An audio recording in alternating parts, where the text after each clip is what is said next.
Hello, everyone, and welcome to Behind the Bower. I'm Ryan Steffen, the Executive Director of Bower Center for the Arts in beautiful Bedford, Virginia. This podcast is all about inspiring conversations, exploring the arts in our community, and shining a spotlight on the incredible individuals and organizations that make Bedford such a vibrant place. Today, I am excited to welcome some of my friends from Little Town Players, Bedford's local community theater. They are here with me today, either in person or over the phone. We have Desiree Baughman, Lisa Butler, and Madeline Bedrosian. Nope, not even close. But say it for me. Bedrosian, I tried. I even wrote it down phonetically. Bedrosian. They're all members of the cast, crew, and production team of The Diary of Anne Frank, which opens this Friday. Hello and welcome. Thank you. All Thanks for having us. So let's go around the table and just introduce ourselves. I'll have you start, Madeline. My name is Madeline Bedrosian, and I'm playing Anne Frank. Tell us more about yourself than that. I'm an artist and been in community theater for a couple of years now and just enjoy doing it. Great. Thank you. She's fantastic too. Yeah, Lisa. Hi. Hi. I'm Lisa Butler. I am the production manager of The Diary of Anne Frank. And so I just try to make sure that everybody's doing their job, and then my job is easy. So it's never easy. Your job is not easy. Lisa does so much. Thank you. We like to make it look easy. Yes. Yeah. All right. And finally, Desiree, introduce yourself. I am Desiree Baughman, and you pronounced that last name correctly, perfectly. And I am the director of The Diary of Anne Frank. All right. Well, welcome. Thank you for joining me here today. I'm glad that we have a chance to be able to talk both about the show and just the art of theater. I know some of you know that is my past life. I was a theater director for 21 years before I moved to Bedford. So I know a little bit about it. Probably have some feelings about how directing works in the theater in general. Let's first start with... This is also why I've tried to recruit you for years now. Since day one that I met you, I've been trying to get you over to Little Town Players. Someday, when I take a job that requires a little less time. I understand. So let's talk real quickly about how long each of you have been involved in the organization and what roles you have. Well, I have been involved from the early years, pretty much the inception, but only as at the very beginning an audience member, and our patrons are very, very, very important to us. But after college and such, I came back and auditioned for a show. I said I didn't have time to do things while I was in high school, but I enjoyed watching all the performances at Little Town Players, and it seemed like such fun. I had said, since I graduated mid-year, I'm going to audition for whatever comes down the pike, unless it's an all-male cast, of course. And they were doing The Wizard of Oz. And so I had not had any theater involvement at all. And so I went thinking I would get something ensemble. There has to be, and it's a cast of thousands. So I auditioned and got my first role there as Dorothy in The Wizard of Oz. And that was a long, long, long time ago. And then I've been involved pretty much since. So a long time, getting close to 40 years now. Okay. How about you, Madeline? This is actually my first show here. Okay. So what brought you here? How'd you find us? I just saw it on Facebook, and this was a show that I thought was really cool, and had wanted to audition for at some point, and I just saw it on Facebook and was like, oh, that would be cool to audition, so I came out. Yeah. How about you, Desiree? Well, I hate to reveal my age. I've been doing theater for 36 years still. But I've been involved in area community theater for about 20 years. But then I very happily found Little Town Players almost 4 years ago now. I did my first show there, Blythe Spirit, and it just felt like home. And one show rolled into the next, whether it was on stage or stage managing, and then it rolled into joining the board and then directing, stage managing, and acting. And I mean, you couldn't ask for a better community and group of people to work with. I mean, I've worked with so many theaters and little town players from moment one. It just felt like this is the place for me to be. There's something special there. Yeah. Agreed. And it hooks you like community theater does. Once you start, it's like you can't ever stop. You find spaces that you feel comfortable in, spaces to grow, spaces to contribute. Sounds like they've hooked you for the long run. Oh, yes. Oh, yeah. I think they have. I think there's no way out now. It's a pact has been made. Yeah. So the next they're gonna have to work hard to get rid of me. Yeah. I don't think they're looking to get rid of anybody. So the next question may be aimed more towards Lisa than anybody else. Although Desiree, you can certainly pipe in with what you know. So Little Town Players, like you said, has been here a long time. Just celebrated a kind of a big birthday, right? Oh, yes. Our 50th. This is our 50th season. So 50 years of live theater in Bedford. And they said when we first started, they'll never last. They always say. Exactly. But we've come from when we needed a stove, kind of reminiscent of this show, needing a stove on stage. We didn't actually have a real stove. We had a box from Harris Electric, which was right beside the library up here.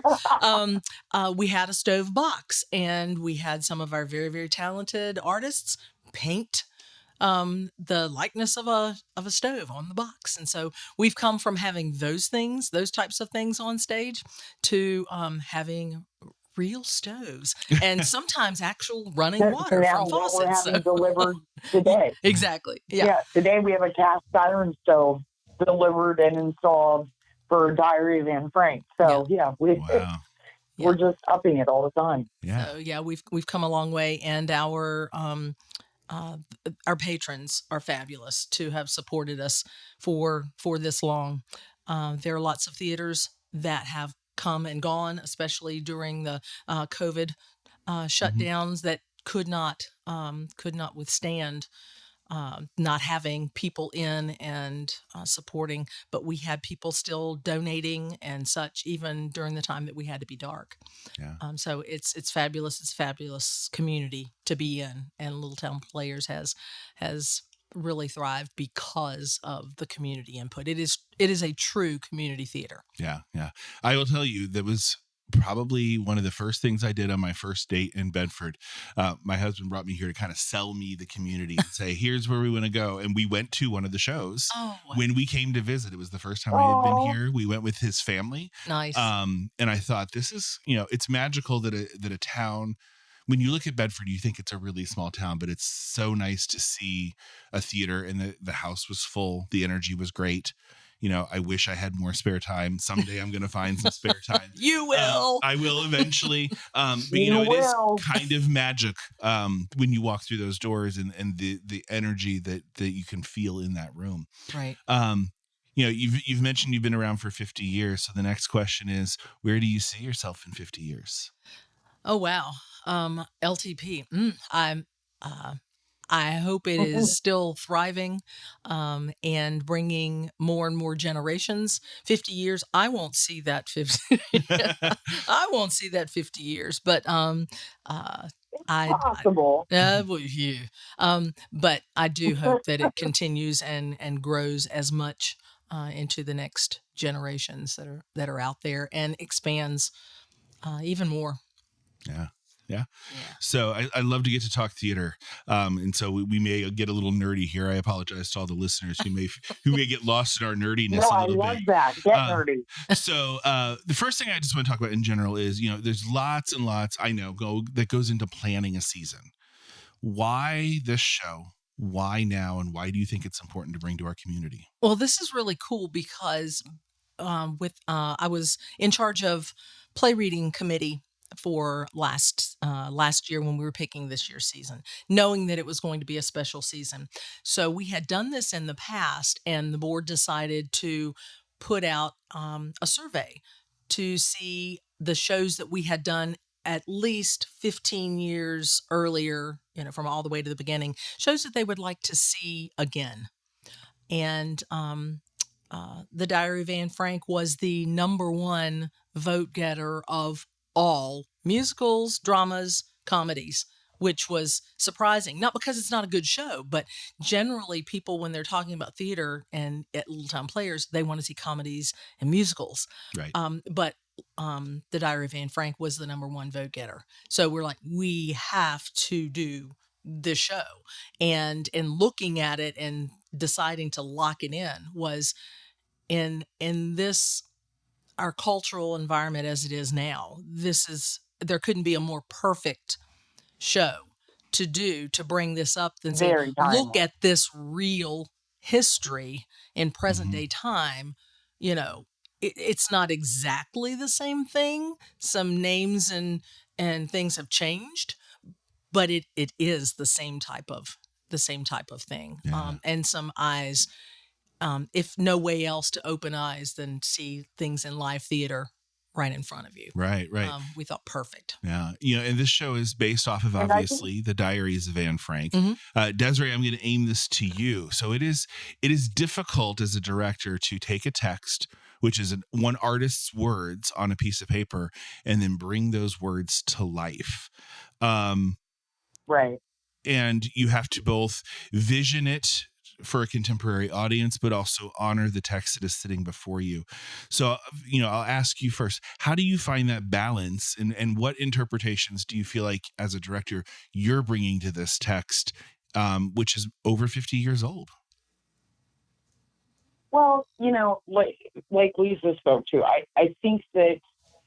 I'll start by saying this. I've heard for years, I love dramas, and I kept hearing from people, well, audiences don't want dramas. They want comedies and they want musicals. And I kept saying to them, no, they want drama. They just want dramas that are done well. And I think that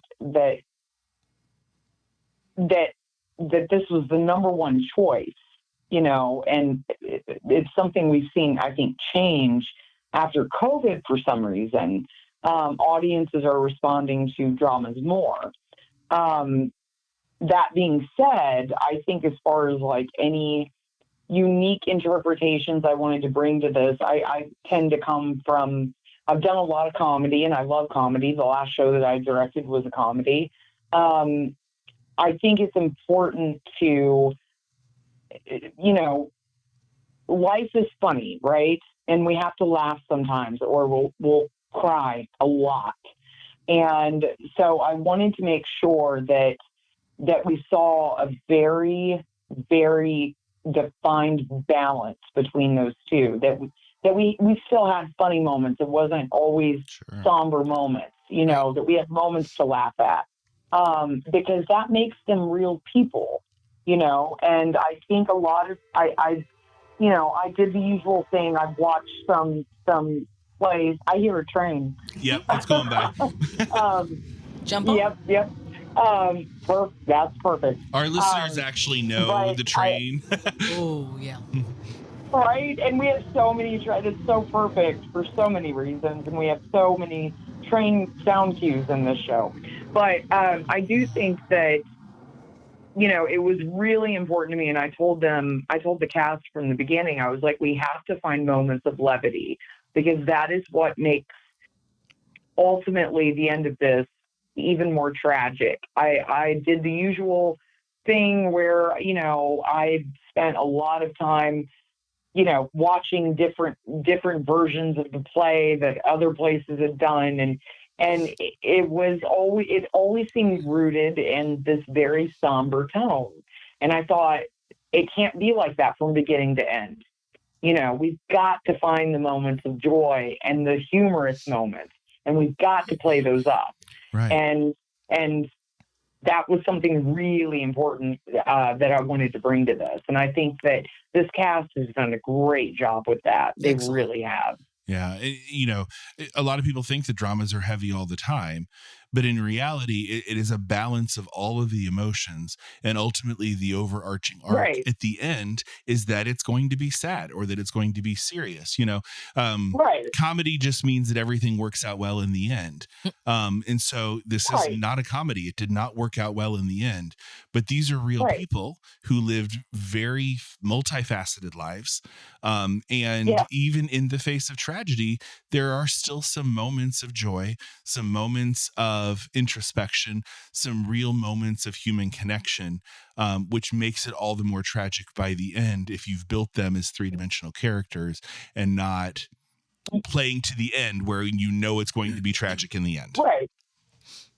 Yeah, because and that's something that I really tried to impress upon the cast. I said, like I had a couple people say at the very beginning, like right after the initial read through, they were talking about, oh, it's so sad that at the very end, right before they're about to be, what's about to happen to them, they're having this extremely happy moment. It's so joyous and so beautiful to watch, and everybody is enjoying each other. And I said, but you need to realize that look back from the beginning of the script. You will find moments like this from the beginning and into the middle. It could have happened at any time. Mm-hmm. And it's important, this particular moment, this last moment of joy that we see in them, it feels like it's more joyous, but it's not that it is. It's just because we know that it's almost to the end. Yeah. The juxtaposition makes it so powerful. Go back. Yeah. Yeah. Yeah. So yeah, we know absolutely. the ending. It's just it's the meat and the sandwich that we don't Right. that we get to see a glimpse of. Right. And the real people, the day to day, you think 2 years and that how on earth? And you get to see a little snippet of things that would go on, teenagers coming of age and whatever. They still have hope in their in their lives. They don't see everything as real and true from an adult perspective. Right. And then the adults trying to make everything perfect for their kids, right, but safe. Yeah. Madeline, right, no pressure, but you have the role of an icon that kind of sits on your shoulders. And Frank is one of those names that everybody knows. They've either read the story, they know of the story. It's it's one of those names in at least in American culture that you can say with no context and everybody knows who it is. I hate to start with this question. How does that feel? That's a lot of pressure. Yeah, I guess so. It's a great weight to bear. Yeah. Yeah, I guess it is kind of a lot of pressure because you just want to do justice to her. Like, it's not just a character. It's a real person who like really lived and had thoughts and feelings of their own that don't necessarily always line up with everything that I feel in my own life, but some of it is. And so I just try to pull from things that I've experienced to put that into her to make her a real person that people can relate to and see. Sure. And and a lot of people who don't know how theater works think that we memorize the lines, we get up on stage and we perform. Oh. And Right. A really great actor makes it seem that simple. That it comes so naturally and comes so easily that they make anybody think that they can do it until they get the script in front of them and go, holy cow, maybe not. So can you talk to me a little bit, Madeline, about how you prepared for this role, how you studied for this role, how you figure out who Anne Frank is and how she connects to you? Because ultimately acting, that's what it is. We're finding our relation to a character in a text and bringing ourselves to that character. Can you tell me a little bit about your actor process? I read a lot of books. So I just read pretty much as many books as I could. The diary, obviously, and the extended version of the diary, which is not as maybe not as commonly known, and several other books, one by Meep Geese, which was one of the ladies who helped them while they were in hiding, and so she had some interesting perspectives kind of from the outside, looking in at Anne and the whole family, and so I thought that was that was, I think, one of the most incredible books I have ever read, actually. But yeah, I loved reading through it and seeing mostly just the humor of a 13-year-old. And I love that. So I think some parts of her I definitely get. I think the part I loved the most was her relationship with her dad. I love every minute of that on stage. And I was telling my dad, I was like, every conversation that I have with Carl, who's the man who plays Otto Frank, feels like a conversation I have had or would have with my dad. So that aspect of it feels incredibly natural to me. So whether whether we're joking about something, we're talking about making things for people, and whether he's comforting me about nightmares or about, all these hard things that like a 13-year-old shouldn't have to go through. Every conversation feels like, yeah, that's a conversation I've had with my dad, or I would have with my dad. And so that, I think, has been the easiest pull for me with Anne. Like, it just, that fits exactly, like, I totally understand that. And I think she likes to be creative and make things for people and, just do funny, weird sort of things. And I relate to that. I definitely get that aspect of it. Some maybe not. Some parts of her I think have been a little bit harder to delve into, but it's been fun to try and to see from her perspective what she likes and what, just all that like teenager stuff, which is interesting to be older playing a teenager and just think about like, oh yeah, I guess I feel like some of what she felt as a teenager, I was like, oh yeah, I could feel that. And some of it I'm like, wow, I don't know. Yeah. I think you were doing something else as a teenager, and that's really cool. But right.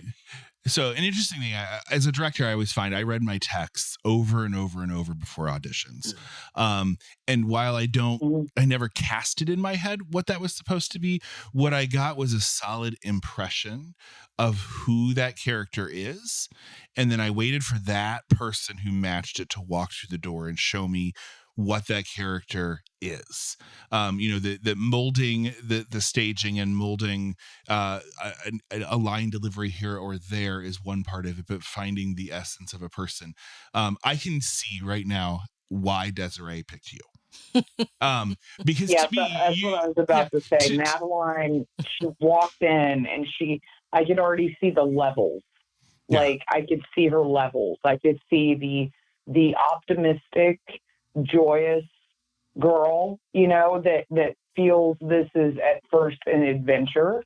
And, it's an eternal optimist in a way, but yet, we also know just from her diary alone, that she had this softer, solemn, introspective, maybe a little self-conscious, side of her.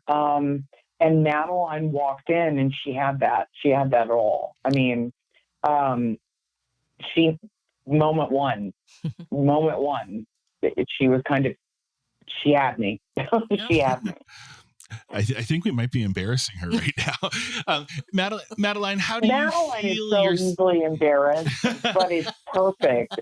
It works perfectly at moments. So I'm not going to venture to guess how old you are, though you could be convincingly a young teenager sitting in front of me right now. How do you find yourself and Anne Frank to be similar? Oh. In personality? That's a good question. That wasn't on my list. I'm sorry. I know the answer. I won't give it now, but I feel like I know at least one or two answers to that for sure. Oh, okay. Madeline, what do you think? Yeah. Oh, gosh, I don't know.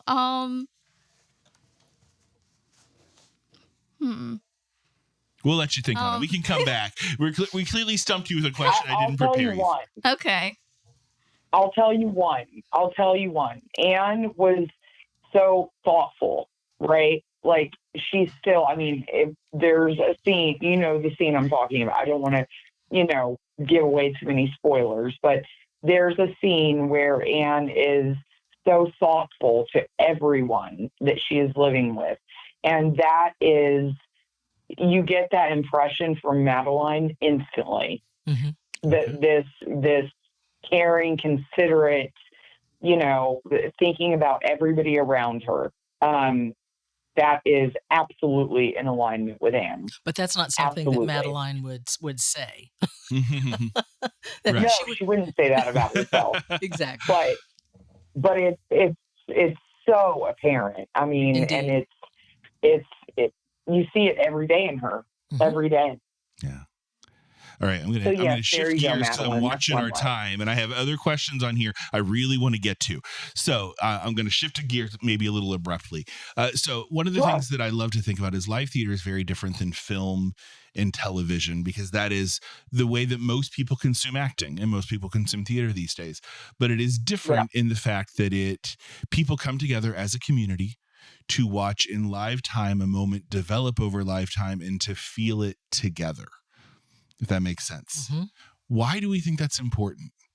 Clearly people are still coming to it. So why is it important? Oh, wow. So I've got kind of I had been thinking about this quote that I read recently. And I won't get it right. I won't get it verbatim. And I cannot remember who it is. I'll look it up really quickly in a second.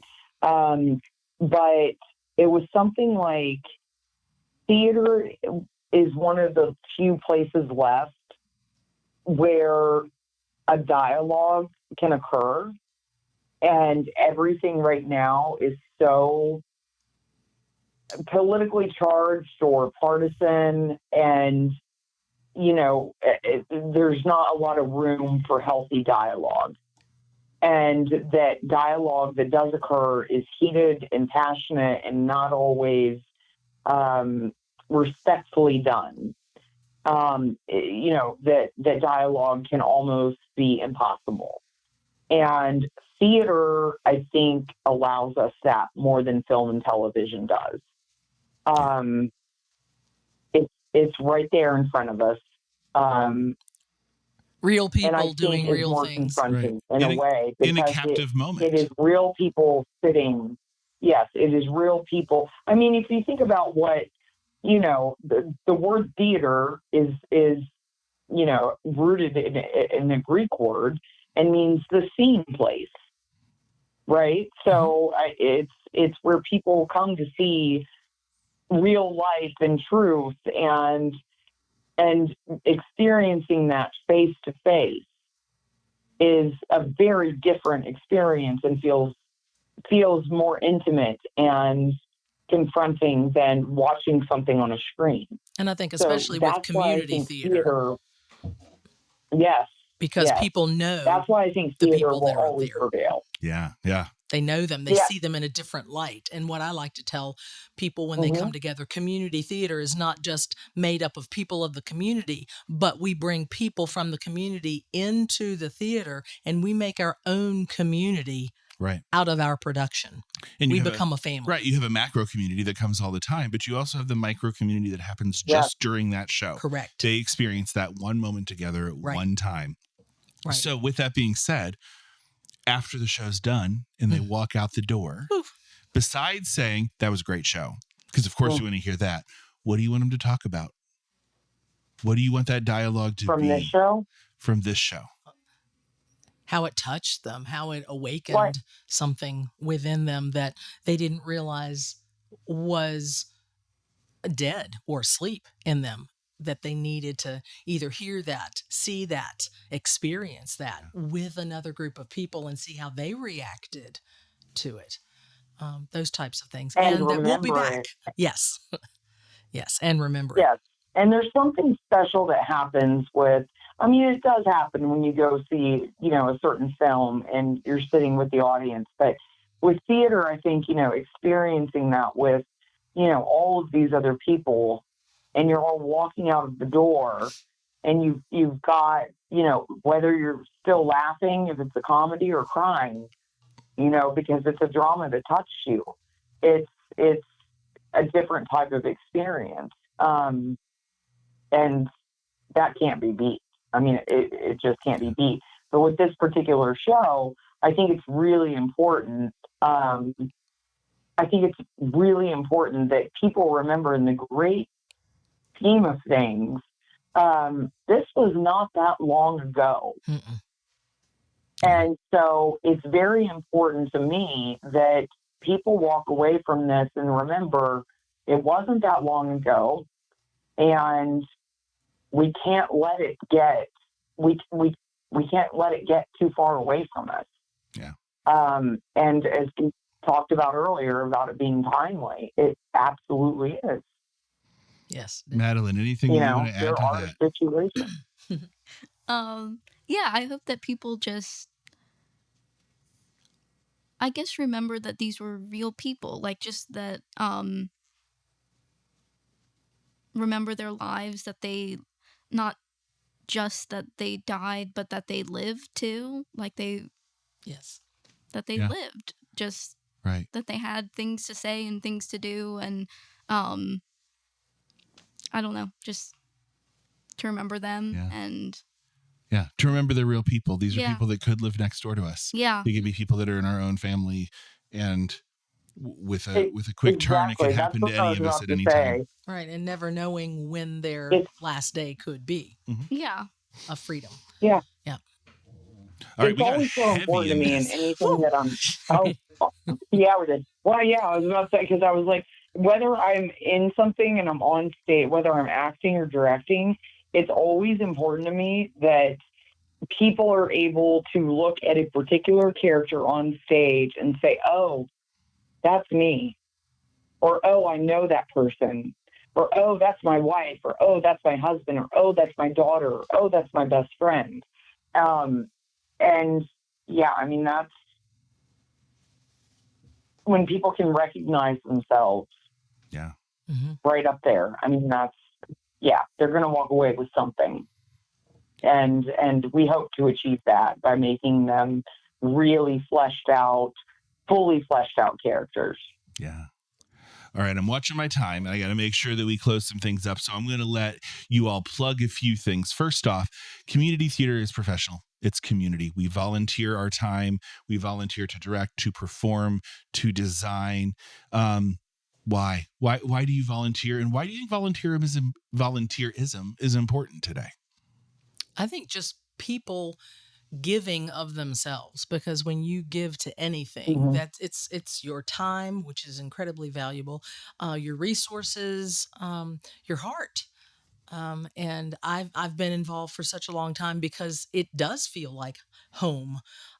If not for, I've said it many times, if not for Little Town Players, um, my close family, immediate family, would not have existed, because I met my husband at Little Town Players, and and we have grown children, and so it's one of those things that we want people to give to their community, and there's a feeling of um, there's just a deep feeling rooted in being able to give back to your community that's given to you, to give to others that you don't even know. It's incredibly important just for the soul. Yeah, Desiree? Yeah, there's no greater feeling, no matter whether it's acting or stage managing or directing, there's no better feeling than knowing that you have made someone laugh when they needed to laugh, or maybe you've made someone cry when they needed to cry. That is community service. I mean, you are providing something that they can't get anywhere else. I had a friend of mine say recently something about one of the gifts that he gets in theater was the feeling of being in a safe place where you have a group of people, you can tell things that you've been hiding sometimes for years. And that really struck me. That really hit me. Yeah. That, we build a family within working on the show, but for the audience too, we're giving to them, and then we're giving to each other. It's this reciprocal, relationship that's happening, and it's beautiful. Yeah, we're all looking to find our people. Mhm. We're all looking to find the community that we feel at one with.